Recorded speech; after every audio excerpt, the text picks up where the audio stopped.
ذرا سوچیں، عزیز مصر کے یہاں وہ گناہ کر سکتے تھے، لیکن انہوں نے کہا معاذ اللہ، اللہ تو مجھے بچا۔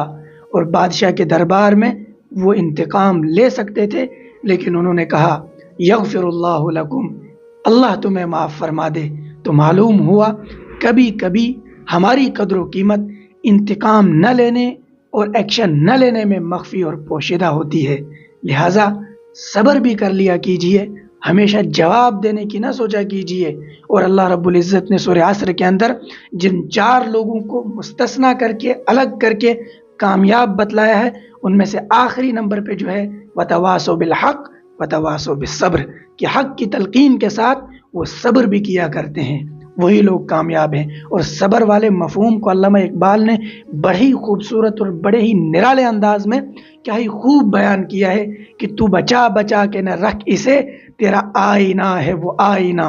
آئینہ انہوں نے دل کو کہا ہے، تیرا آئینہ ہے وہ آئینہ، جو شکستہ ہو تو عزیز تر ہے نگاہ آئینہ ساز میں۔ یعنی یہ جتنا ٹوٹے گا، یہ جتنا مضطر ہوگا، یہ جتنا خاکستر ہوگا، یہ اتنا ہی بلند، محترم، مکرم ہوتا چلا جائے گا۔